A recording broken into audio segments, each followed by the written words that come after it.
Hi, everybody. So it's a wonderful weekend. That is a good holiday and a real holiday, I might add. Now, I know a lot of you are thinking the same thing. It's a great weekend to be alive. And, of course, the reason is because Travis and Taylor Swift have gotten married. Yeah. There's something else going on, too, but my understanding is that there'll be a bunch of fireworks in the evening that I'm guessing will celebrate the nuptials of the couple, and there may be something else associated with it.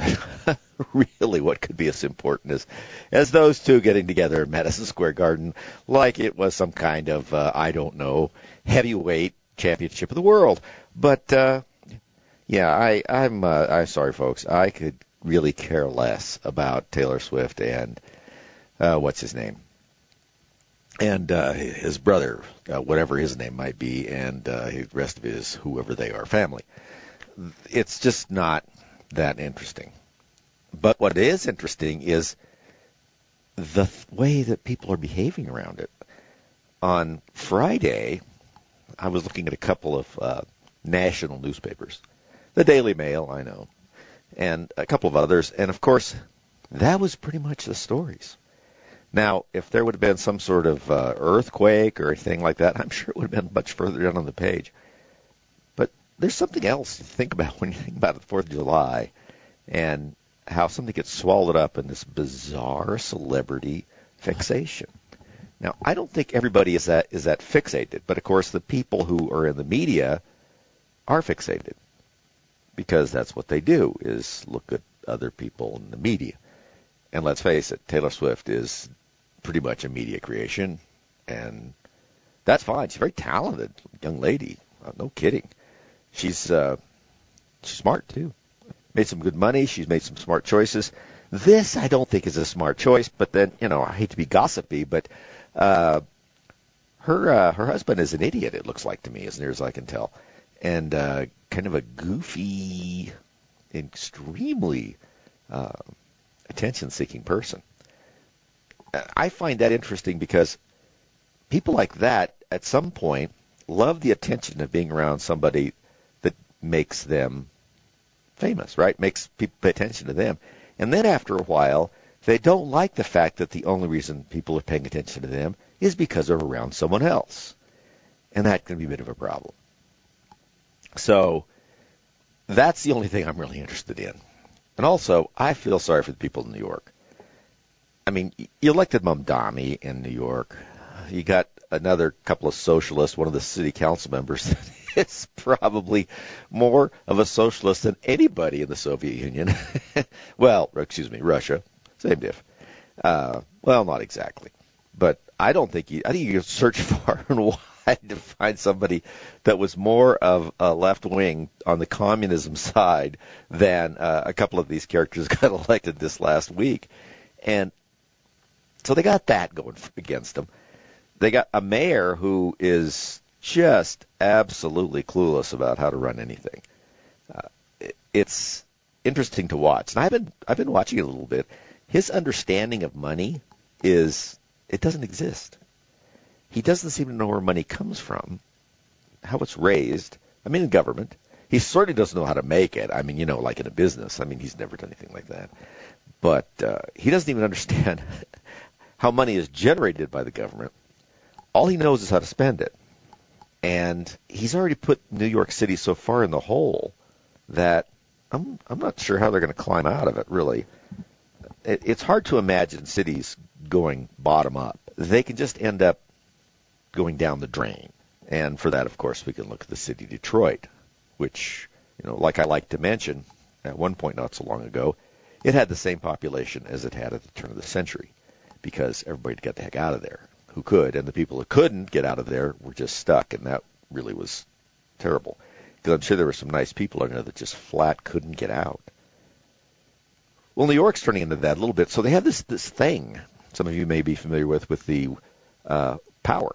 They're trying to cut the usage of power. And why is that? Well, of course, it's climate change. It's hot. And instead of saying, hey, it's hot. We need something to fix that, like, oh, I don't know, more air conditioning or whatever it is like that. No. You need to just get hotter in your house. You need to set the old thermostat 78, probably right in there, maybe a little higher, and and that may not be enough. The power grid in New York City, if you examine it, is about where it was at 1992, maybe even older. And a lot of that has aged badly. A lot of it has spread out, and it's just not enough. We're going to see this in California, too, 2 or 3 cities. We're going to see it in San Diego, possibly San Francisco in the next couple of years, but definitely in Los Angeles, probably within the next year. Brownouts, rolling brownouts, I like to call them. Rolling brownout is where they cut back the amount of electricity that is available in certain areas, and they pick areas to shut down so that they can transfer that energy to someplace else, someplace where, like Karen Bass lives or something like that. And that's just going to happen there. New York, it's a lot harder. New York has been hardwired for a long time, and its power grid is really weird. And you might guess that because it's built up in a number of different places. So they flat don't have enough energy, and they don't want to generate anymore. Because, as you know, this is a cycle that destroys everything. Yes, see, it gets hot, so you build power plants. Those power plants release some kind of gas, apparently a gas that you only find in a greenhouse. And that makes things hotter, even though it also makes things colder, apparently. But anyway, and so you just keep going around in circles until eventually everything's just boiling, I guess. I guess that's where it ends. There's really no connection between what we've done as humans on the planet and any change in the climate. Or if it is, it's pretty infinitesimal. I'm not saying that because I'm a climate scientist, because I don't think there are any such things as climate scientists. There's just sort of weathermen with a bigger degree. And the ability for them to predict events more than about, I don't know, with weather, as you know from watching your weather, 3 or 4 days out is about it. After that, it can start getting hinky again in terms of what's coming. So you can guess what it's like when someone's trying to predict something that's, 100 years away. And they'll say, oh, well, that's not weather, that's climate. Well, my answer is always the same.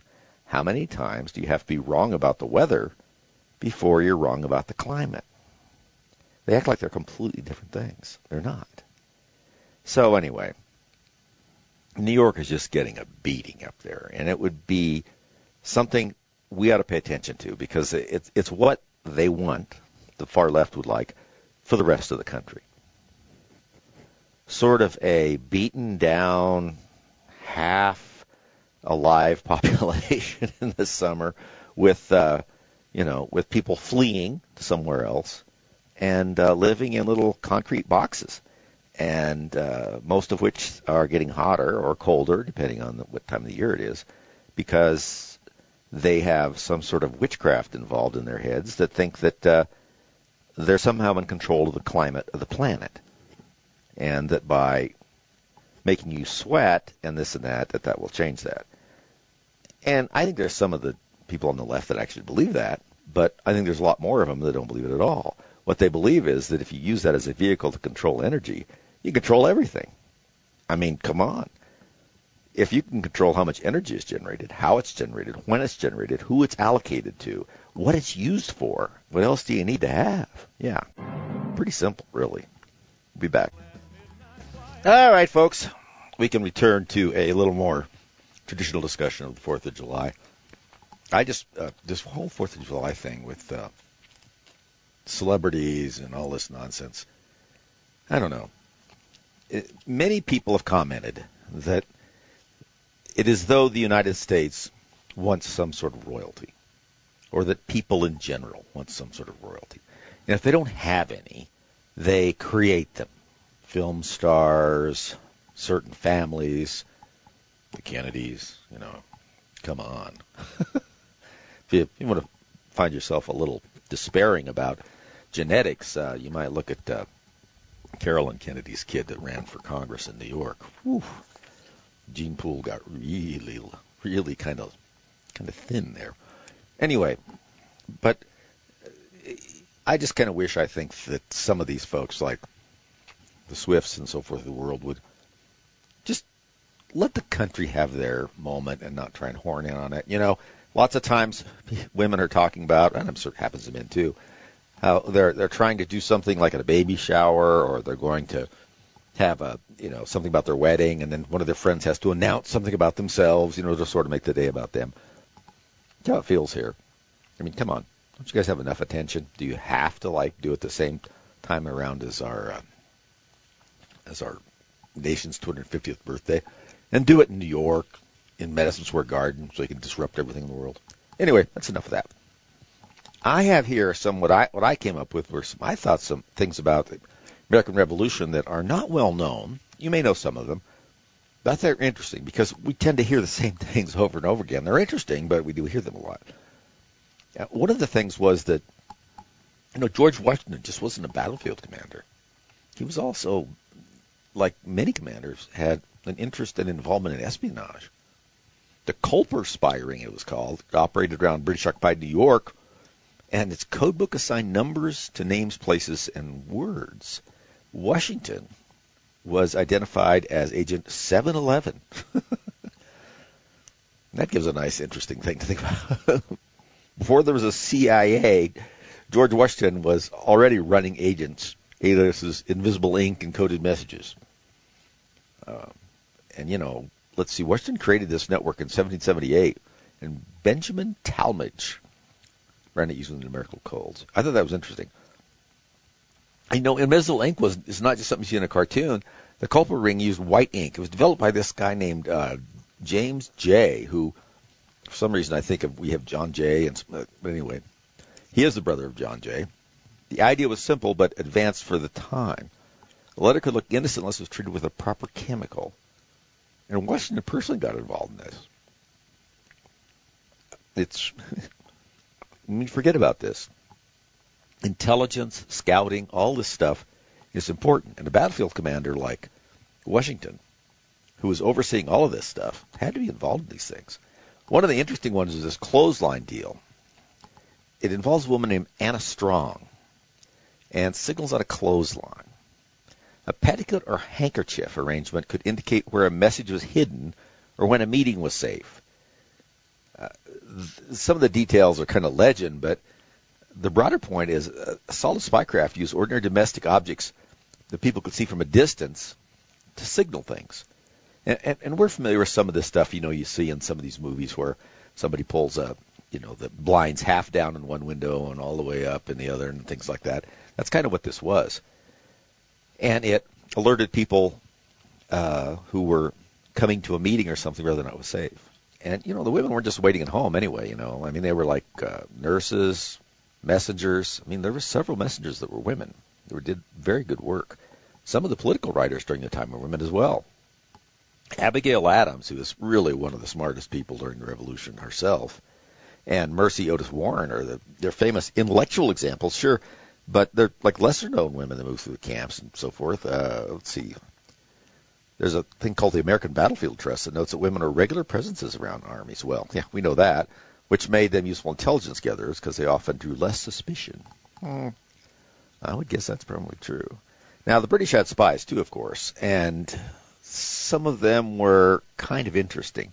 There was a woman spy for the British called Anne Bates, and she was disguised as a peddler gathering information about Washington's army, working, of course, for the British. Also during this time, let's not forget the truism about militaries in general, and particularly ones in ancient and medieval and into this revolutionary period warfare, and that is the disease and how much of an effect it had on the military. In medieval armies especially, more people would often die of disease on the march or encampments than they did during battle. It was the same thing in ancient warfare, although the Greeks were a little better at it in terms of camping and the way they spread out their camps. And a lot of this has to do, of course, with human waste elimination. And people don't like to walk very far to do things like that, especially in the middle of the night when it's really cold and your tent is a lot warmer than the outside. Well, that's a bad way to live if you're cooking, cleaning, and doing things around your campsite. Well, the Romans figured that out.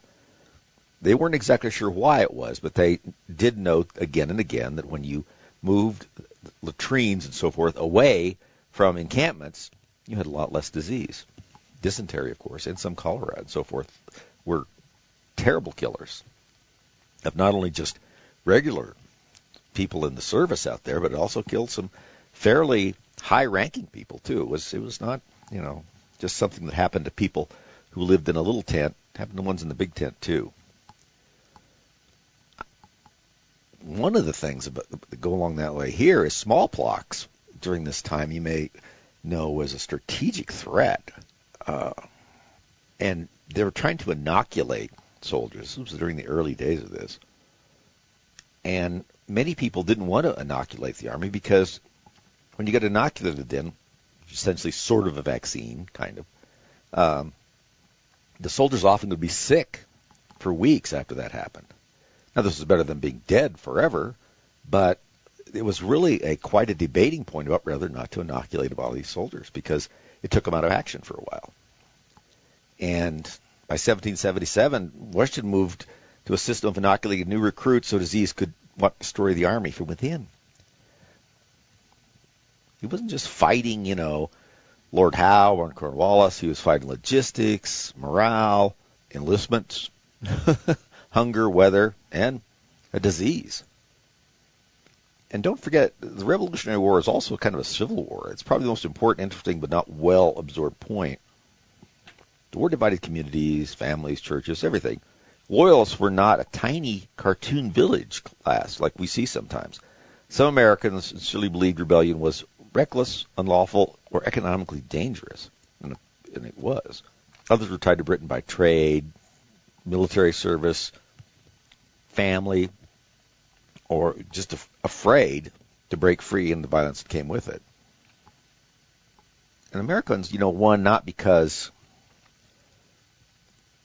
we were just super good soldiers, which we were, and we were different, of course, than the type of tactics were being used by the British at the time. And we knew our land a lot better and so forth. And you might wonder later on how this affected what was going on, or during this time actually, in India, where, of course, there was a great deal of fighting between the British and various Indian potentates and so forth. And the British learned a lot of lessons there, but for some reason, they had a very difficult time in the United States. I think partly because in the beginning they thought that they could just move in here and everybody would just say, oh, okay, so they're serious, we'll stop. And we knew their tactics a lot better than what was going on in India. We had to learn it the hard way. Many of our leaders were very familiar with the tactics of Great Britain. They served in Great Britain, fought in the French and Indian Wars, all kinds of stuff like that. So they had much more insight than some of these other places did. And besides that, the British had a pretty good logistics problem. And of course, obviously, he's operating across the Atlantic. Think about that. Every soldier, musket, horse, uniform, ration had to fit in some kind of logistical train, right? And some kind of ship. They had to avoid being destroyed long enough for the British to get their supplies here.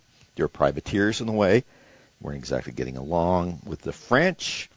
And so that contributed a lot to our victory.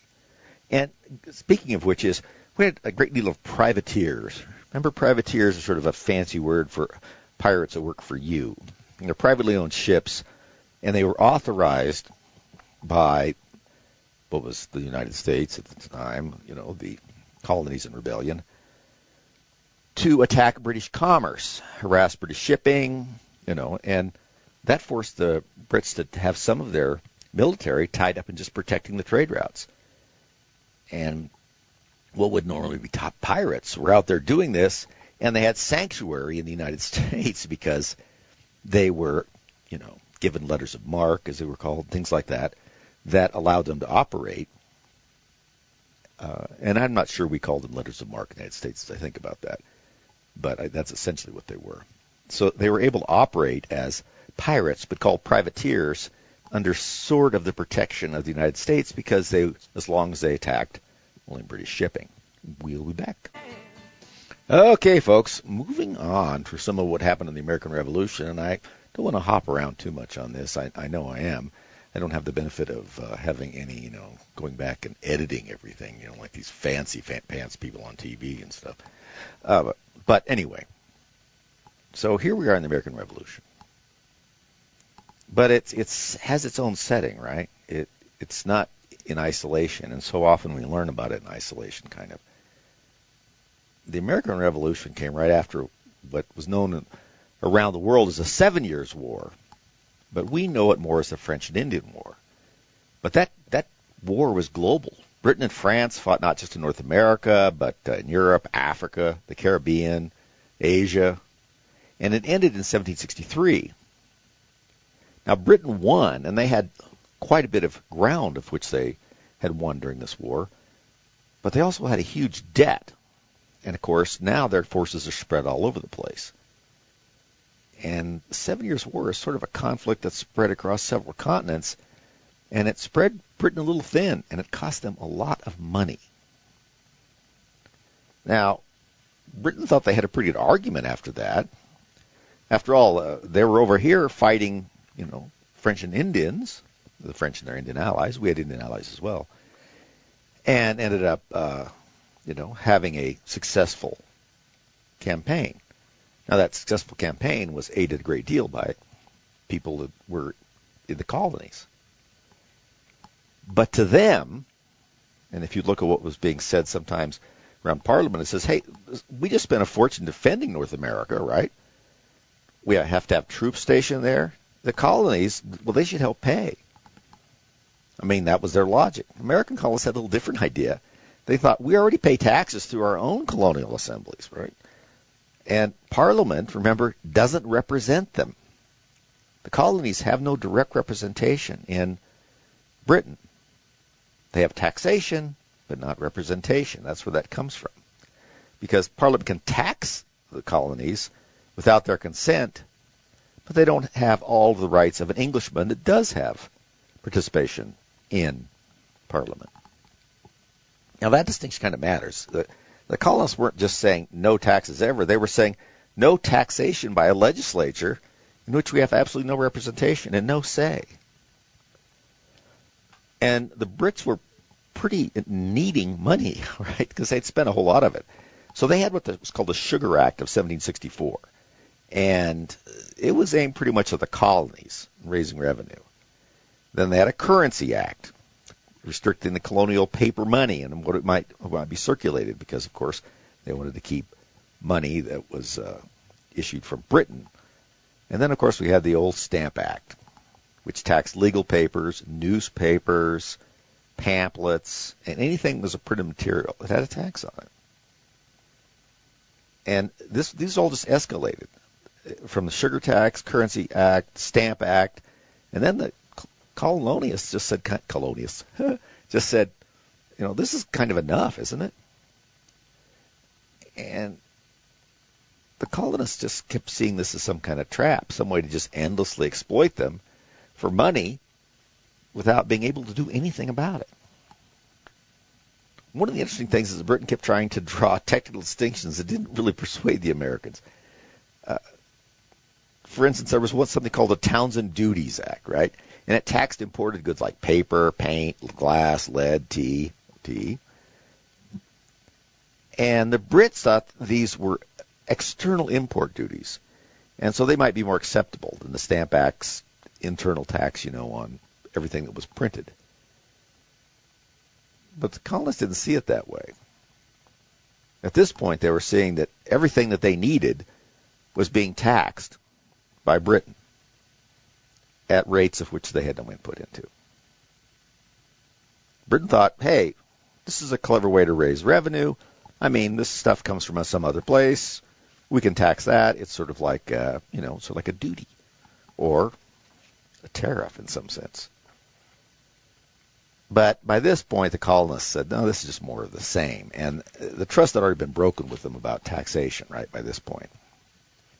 And so the British Empire's debt sort of became America's constitutional crisis, because you can see how this 1763 war, all the debt it created, and then the fact that Britain pretty much won it against France, acquired a whole bunch of new territories, and all of a sudden was kind of out of cash and had to furnish protection, troops, transport, and everything to all of this new areas, in addition to all the money they'd already spent.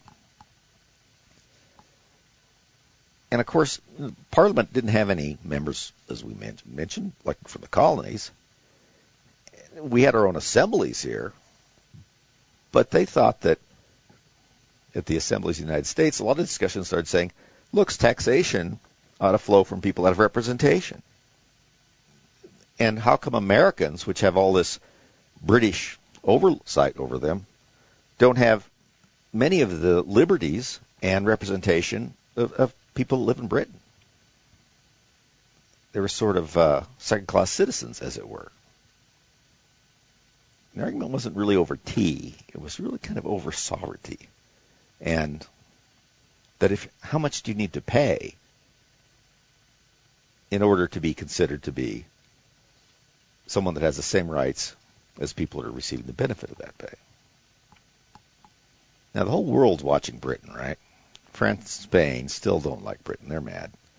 France, although they lost the last war, they still are pretty upset. And so when the Americans started acting up, of course, the French thought that was a good idea to get involved.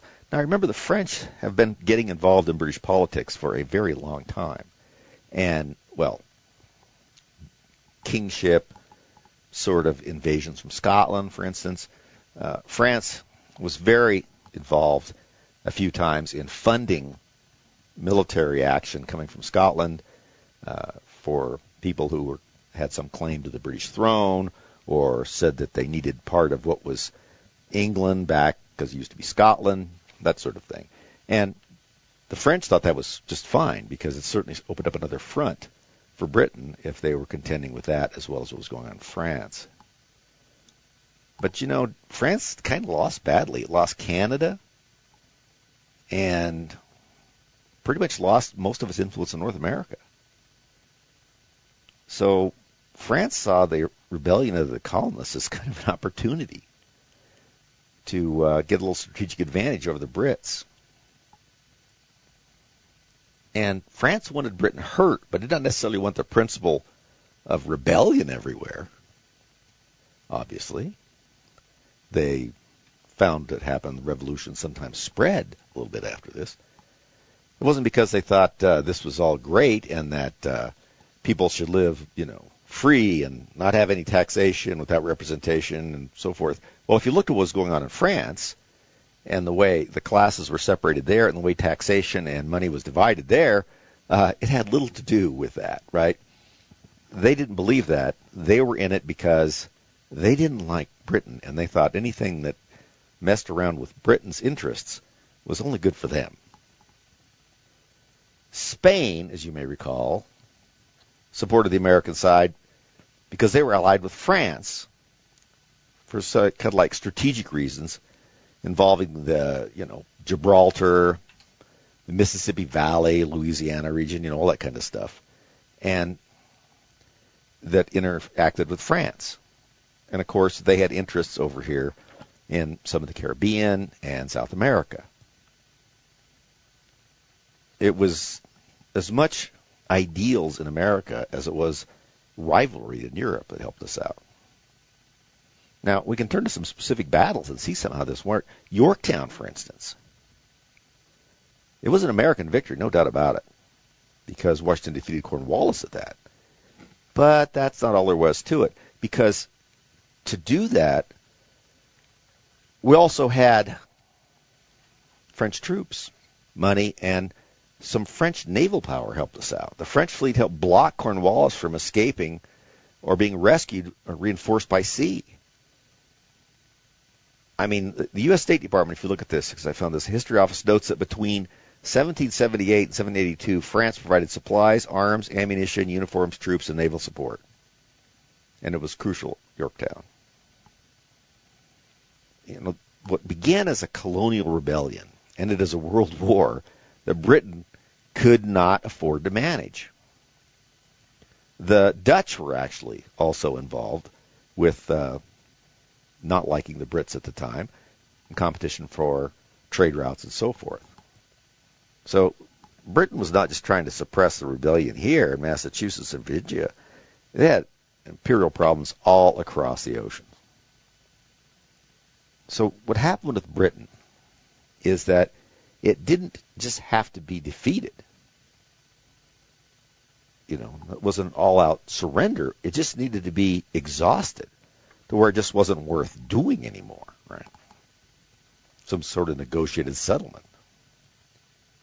The Americans didn't have to invade London or, you know, take out the British Empire. They just had to keep going long enough. The Britain's cost-benefit analysis just didn't make any sense anymore. Plus, we had some friends in Britain that thought it was unfair to continuously tax us without giving us any representation. So it wasn't like that there was just one large bloc in Britain that was against us. There were many in Britain that thought that we had a point. Didn't necessarily think that we should probably rebel and become our own nation or whatever, but they thought that we certainly had a point. And so it ended up that Washington's job, not to win every battle, but to keep the revolution from dying. It had to go on. Endurance is a strategy.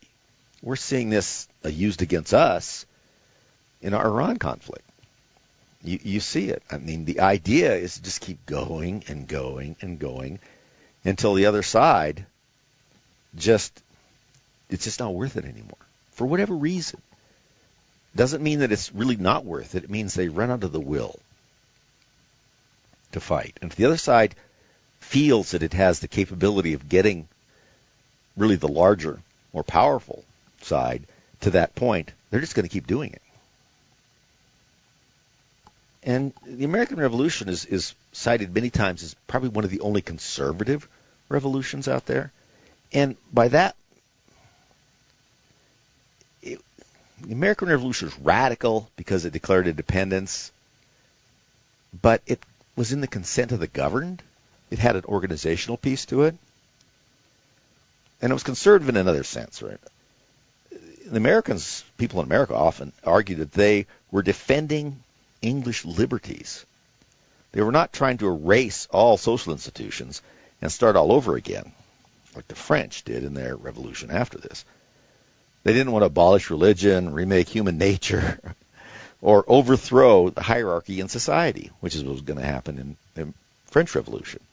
We wanted to maintain, essentially, what had been brought to the country as Englishmen, but now as our own country. It was radical in its conclusion, but it was really conservative in much of the argument, right? Now, and you see this when you turn your attention to the French Revolution, because you can compare the two. In 789, just a few years after the American War ended, France's support for the American Revolution had actually worsened French finances. See, money really drives a lot of this stuff. And French officers such as Lafayette carried revolutionary ideas back home back to France. They said, hey, these guys have an idea about a little more equality, a little more say in government, right?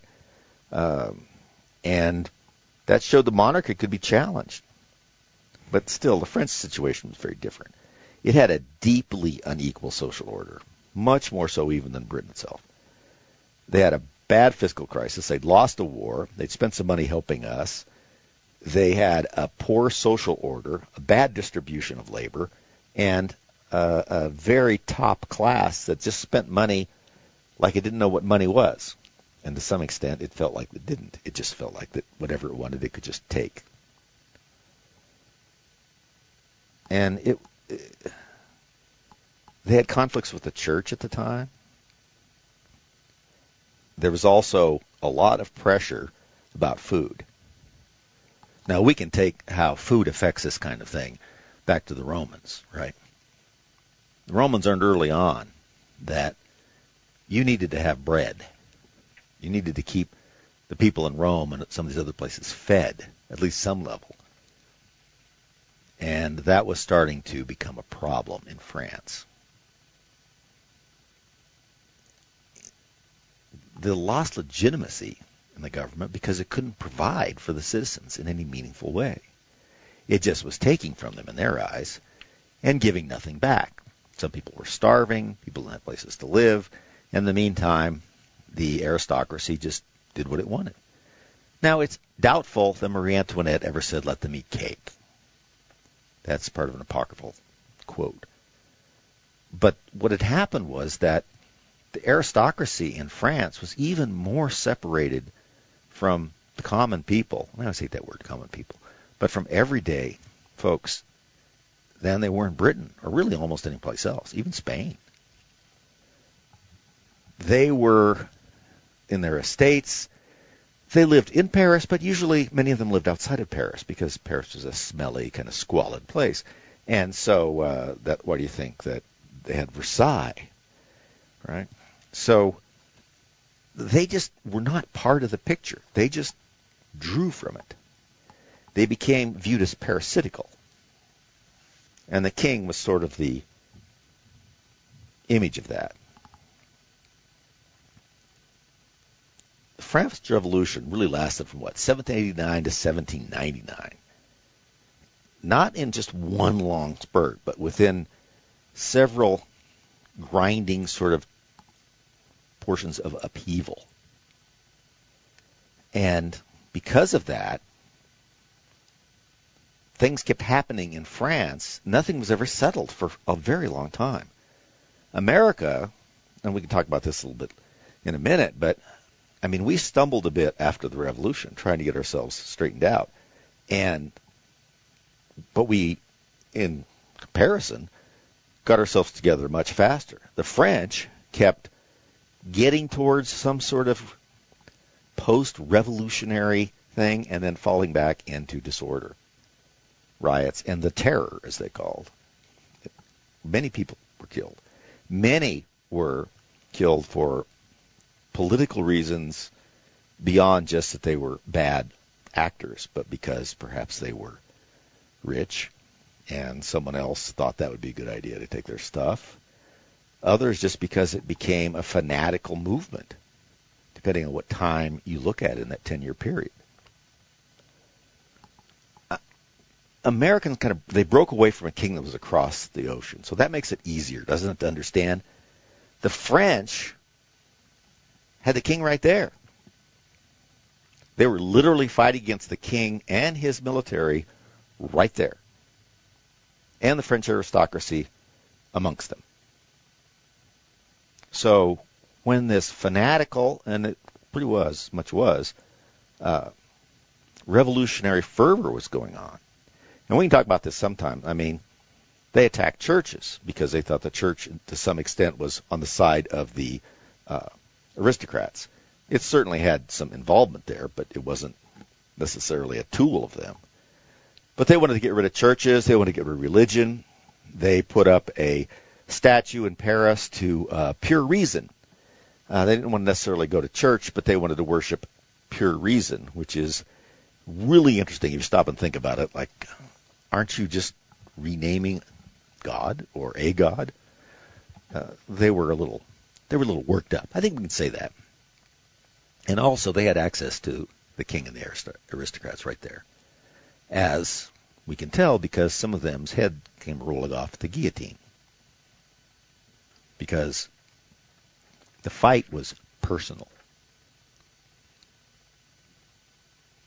We were just trying to separate from Britain. They were trying to restructure their society. And it's kind of a war of internal reconstruction. They wanted to remake France. We just wanted to break away from Britain and go on about our business. The colonies felt like they had a pretty good system over here already, and they could probably do okay on their own.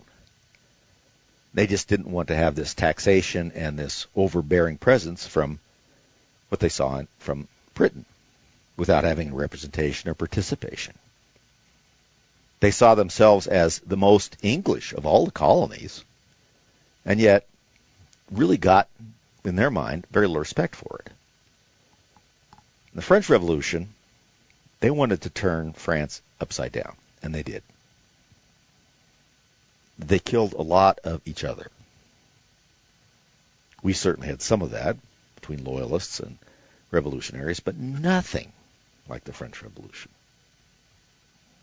We already had colonial assemblies, courts, some local governments, all these kinds of things. So that when we broke away from Britain, we had a system in place that we thought worked okay.